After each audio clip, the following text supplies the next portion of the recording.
प्यारे बच्चों सुप्रभात। आज हम पढ़ेंगे पाठ 7 सुभागी, जो क्या है कहानी है। जो सुभागी कहानी है वो प्रेमचंद द्वारा लिखी गई है। सबसे पहले हम पढ़ेंगे प्रेमचंद जी का जीवन परिचय। प्रेमचंद जी का जन्म 1880 में वाराणसी जिले के लमही ग्राम में हुआ था। इनके पिता का नाम अजायब राय और माता का नाम आनंदी देवी था। इन्होंने मर्यादा नामक पत्रिका का संपादन किया। उपन्यास और कहानी के क्षेत्र में प्रेमचंद जी ने उपन्यास और कहानी के क्षेत्र में जो है प्रेमचंद जी का एक महत्वपूर्ण स्थान है। इन्होंने सेवा सदन, निर्मला, रंगभूमि, कर्मभूमि, गबन, गोदाम, मानसरोवर, पूस की रात आदि क्या है इनकी प्रमुख रचनाएं हैं।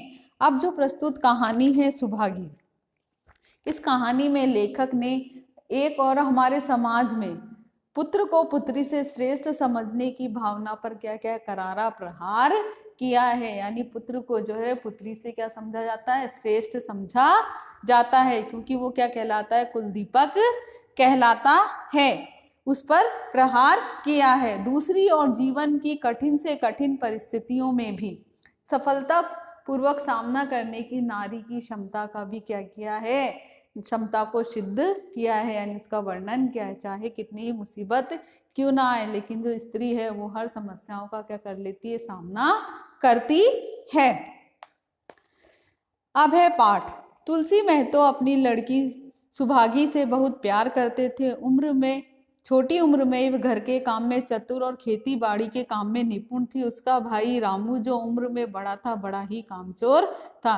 जो तुलसी महतो थे वो अपनी लड़की सुभागी से बहुत प्रेम करते थे। छोटी सी उम्र में ही जो सुभागी, उसने घर का सारा काम भी कर लिया था और खेती बाड़ी का काम भी बहुत अच्छी तरह वो करती थी। राजू जो था वो सुभागी से बड़ा था, लेकिन मैं कामचोर और आलसी था, इधर उधर ही घूमता रहता था। तुलसी ने सुभागी और रामू दोनों की क्या कर दी, शादी कर दी। थोड़े दिन बीते, अचानक एक बड़ी विपदा आ गई। सुभागी बहुत छोटी उम्र में विधवा हो गई। सुभागी के दुख की तो कोई सीमा ही न थी। बेचारी को अपना जीवन पहाड़ लगने लगा। जो तुलसी महतो थे उन्होंने सुभागी और रामू दोनों की ही कम उम्र में क्या कर दी थी, शादी कर दी थी। अचानक सुभागी के ऊपर एक विपदा यानी मुसीबत आ गई कि उसके पति की क्या हो गई, मृत्यु हो गई, और सुभागी छोटी सी उम्र में ही विधवा हो गई थी। उसके आगे उसकी पूरी जिंदगी पड़ी थी, तो उसे अपना जीवन एक पहाड़ के जैसे लगने लगा कि यानी वह अपना जीवन कैसे आगे गुजारेगी। कुछ साल बीते, यानी कुछ समय बीता। लोग तुलसी महतो पर दबाव डालने लगे कि लड़की की कहीं दूसरी शादी कर दो। आजकल कोई इसे बुरा नहीं मानता, तो क्यों सोच विचार करते हो। यानी कि जो लोग थे वो तुलसी महतो पर दबाव डालने लगे कि सुभागी की कहीं दूसरी शादी कर दो, अभी इसकी उम्र भी बहुत कम है, आगे की जिंदगी वो कैसे गुजारेगी। तुलसी ने कहा, भाई मैं तो तैयार हूं, लेकिन सुभागी भी माने, वह किसी तरह राजी नहीं होती। यानी कि तुलसी महतो कहते हैं कि मैं तो उसकी दूसरी शादी करने के लिए क्या हूँ, तैयार हूँ, लेकिन सुभागी तैयार शादी करने के लिए, दोबारा शादी करने के लिए वो राजी नहीं है, यानी तैयार नहीं है। हरिहर ने सुभागी को समझाकर कहा, बेटी हम तेरे भले के लिए ही कहते हैं। माँ बाप अब बूढ़े हो गए हैं, उनका क्या भरोसा, तुम इस तरह कब तक बैठी रहोगी। सुभागी ने सिर झुकाकर कहा, चाचा मैं तुम्हारी बात समझ रही हूँ, लेकिन मेरा मन शादी करने को नहीं कहता। मुझे आराम की चिंता नहीं, मैं सब कुछ झेलने को, यानी सब कुछ झेलने को क्या हूँ, मैं तैयार हूँ। जो काम तुम कहो वह सिर आंखों के बल करूंगी, मगर शादी करने को मुझसे ना कहो। यानी जैसे ही हरिहर जो है वो सुभागी को समझाते हैं कि बेटा तुम क्या कर लो, दूसरी शादी कर लो, तुम्हारे माँ बाप भी क्या हो गए, बूढ़े हो चुके, उनका भी कोई भरोसा नहीं है, तो तुम अपनी अकेली जिंदगी कैसे गुजारोगी। लेकिन सुभागी कहती है कि मैं सब कुछ कर लूंगी, सब मुसीबतें झेल लूंगी, लेकिन मैं दोबारा शादी नहीं करूंगी। उज्जड़ रामू बोला, अगर सोचती हो कि भैया कमाएंगे मैं बैठी मौज करूंगी, तो इस भरोसे मत रहना, यहाँ किसी ने जन्म भर का ठेका नहीं लिया है। रामू की दुल्हन रामू से भी 2 अंगुल ऊंची थी। यानी रामू से भी क्या थी, वो तेज थी बोलने में। मटक कर बोली, हमने किसी का कर्ज थोड़े ही लिया है कि जन्म भर बैठा कर खिलाएं। यानी कि जब सुभागी शादी करने के लिए मना कर देती है तो रामू कहता है कि हमें तुझे घर बैठे जन्म भर नहीं खिलाऊंगा। उसी समय उसकी पत्नी भी बोलती है कि हमने भी कोई तुम्हें हमेशा अपने पास रखने का कोई ठेका नहीं लिया है कि तुम हमेशा ही यहीं रहोगी। यह हमारे बूते की है, हमारे बूते यानी हमारे बस की बात नहीं है कि हम तुम्हें पूरी उम्र अपने पास रखें और खिलाएं, ठीक है, तुम्हारा पालन पोषण करें। सुभागी ने गर्व से भरे हुए स्वर में कहा, भाभी मैंने तुम्हारा आसरा कभी नहीं किया, यानी कि मैंने कभी तुम्हारे सहारे नहीं रही। भगवान ने चाहा तो कभी करूंगी भी नहीं। तुम अपनी देखो, मेरी चिंता न करो, यानी मैं तुम्हारे ऊपर कभी भी बोझ नहीं बनूंगी। जो होगा मैं अपने आप से कर कर अपना जीवन गुजार लूंगी। रामू की दुल्हन को जब मालूम हुआ कि सुभागी शादी नहीं करेगी तो और भी उसके पीछे पड़ गई। हमेशा एक न एक मुसीबत खड़े किए रहती थी। यानी कि रामू की दुल्हन को जब पता पड़ गया कि सुभागी दूसरी शादी करने को तैयार नहीं है तो उसे किसी ना किसी तरह वो क्या करती रहती थी, परेशान करती रहती थी। उसे रुलाने में तो जैसे उसको क्या आता था, मजा आता था। उसे परेशान करने में, रुलाने में रामू की जो बहू थी, जो दुल्हन थी, उसको बहुत मजा आता था। वे बेचारी पहर रात से उठकर कूटने पीसने में लग जाती, चौका बर्तन का काम करती, गोबर थापती, खेत में काम करने चली जाती। दोपहर को आकर जल्दी जल्दी खाना बनाकर सबको खिलाती थी। यानी सुबह जल्दी ही वो उठकर सारा काम कर लेती थी, घर का काम भी करती थी और फिर बाद में खेती का काम करने भी जाती थी और वहां से आकर घर का सारा काम भी करती थी, खाना बनाने का। रात को कभी कभी माँ के सिर में तेल डालती, कभी उसकी देह यानी उसके शरीर को दबाती, यानी उसके हाथ पैर को दबाती थी। तुलसी चिलम के शौकीन थे, उन्हें बार बार चिलम पिलाती। जहां तक उसका बस चलता माँ बाप को कोई काम न करने देती, यानी उनका सारा काम कौन करती थी, सुभागी ही करती थी। भाई को न रोकती, सोचती ये तो जवान आदमी है, ये काम न करेगा तो गृहस्थी कैसे चलेगी। यानी अपने माँ बाप का वो सारा काम करती थी, उन्हें कुछ भी काम करने नहीं देती थी। लेकिन यदि उसका भाई यानी रामू जो कुछ भी काम करता था तो उसको नहीं रोकती थी। वो सोचती थी कि ये तो क्या है, जवान है, यदि ये काम नहीं करेगा तो परिवार कैसे चलेगा। मगर रामू को ये बुरा लगता था कि वो क्यों, क्योंकि वो सोचता था कि माँ, अम्मा और दादा मतलब उसके पिताजी को तो वो कोई भी काम नहीं करने देती, उनका सारा काम क्या करती है, वो खुद ही करती है। लेकिन यदि मैं कोई काम करता हूँ तो मुझे टोकती भी नहीं है और रोकती भी नहीं है। तो इसलिए रामू को क्या लगता था, बुरा लगता था। अम्मा और दादा को तिनका तक नहीं उठाने देती और मुझे पीसना चाहती है। यहाँ तक कि एक दिन वह अपने आपे से बाहर हो गया, यानी उसको बहुत गुस्सा आया। सुभागी से बोला, अगर उन लोगों का बड़ा मोह है तो अलग लेकर क्यों नहीं रहती। यानी कि उसको बहुत गुस्सा आया और उसने सुभागी से क्या कहा, यदि तुम्हें अम्मा और दादा से इतना ही प्रेम है तो तुम्हें उनके साथ उन्हें लेकर और अलग क्यों नहीं हो जाती। यानी वो बंटवारे की क्या करता है, बात करता है। रामू, तुलसी, जब तक मैं जीता हूं तुम उसे कुछ नहीं कह सकते। मेरे पीछे जो चाहे करना, बेचारी का घर में रहना मुश्किल कर दिया। रामू, आपको बेटी बहुत प्यारी है तो उसे गले बांध कर रखिए, मुझसे तो नहीं रुका जाता।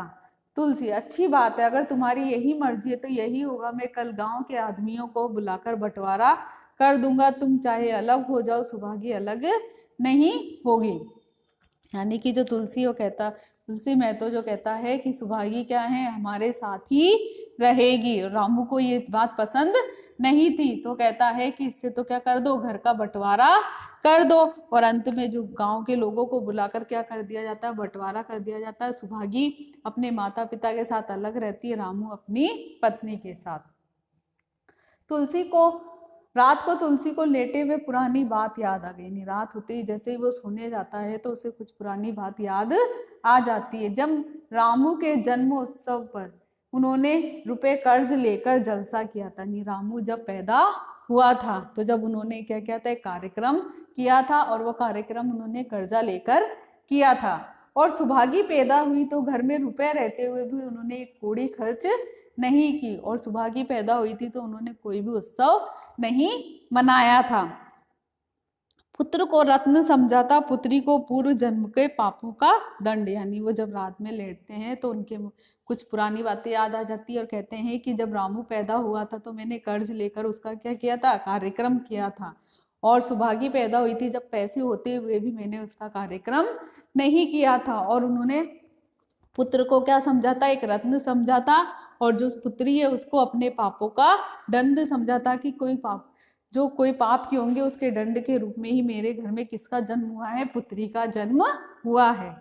वह रत्न कितना कठोर निकला, यानी और यह दंड कितना मंगलमय निकला, क्योंकि रामू ने तो क्या कर दिया था, बंटवारे की बात कर दी थी, घर का बंटवारा हो गया था और रामू उनके साथ नहीं रहता था। तो कहते हैं कि जिसको उन्होंने क्या समझा था, रत्न समझा था, वो तो कितना कठोर निकला, और जिसको उन्होंने अपने पापों का दंड समझा था वो कितनी मंगलमय है। यानी वो अपने जो सुभागी थी वो अपने माँ बाप का पूरी तरह ध्यान रखती थी, उन्हें कुछ भी काम नहीं करने देती थी।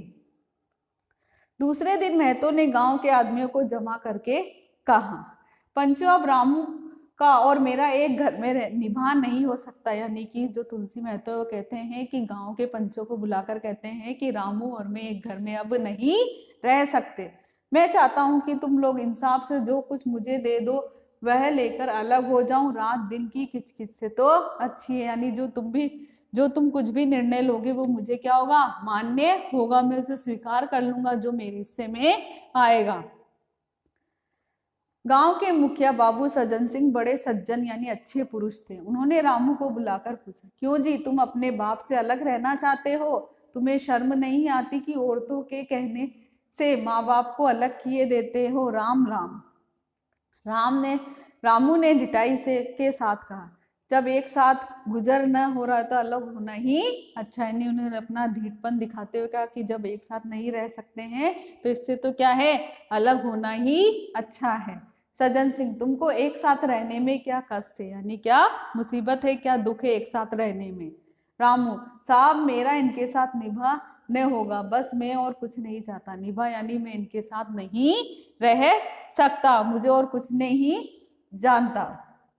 ये कहता हुआ रामू वहां से चलता बना, यानी वहां से चला गया कि मैं अब इन लोगों के साथ नहीं रह सकता हूँ। तुलसी, देख लिया आप लोगों ने इसका मिजाज यानी इसका व्यवहार देख लिया। आप चाहे 4 हिस्सों में से 3 हिस्से उसे दे दो, पर अब मैं इस दुष्ट के साथ न रहूंगा। भगवान ने बेटी को दुख दे दिया, नहीं तो मुझे खेती बाड़ी लेकर क्या करना था, जहां रहता वहीं कमाता खाता। भगवान ऐसा बेटा बेरी यानी दुश्मन को भी ना दे। लड़के से लड़की भली जो कुलवंती हो, यानी लड़के से कौन है, लड़की ही भली है जो क्या है, कुलवंती, यानी वो अपने माता पिता का क्या देती है, साथ देती है। और रामू तो क्या हो जाता है, अलग हो जाता है। सहसा सुभागी आकर बोली, सहसा यानी अचानक सुभागी आकर बोली जब वहां पंच बैठकर निर्णय कर रहे होते हैं, दादा ये सब बंटवारा मेरे ही कारण हो रहा है। यानी वो कहती है कि जो ये घर का बंटवारा मेरे ही कारण हो रहा है, मुझे क्यों नहीं अलग कर देते, आप मुझे ही अलग कर दो जिससे कि घर का बंटवारा ना हो।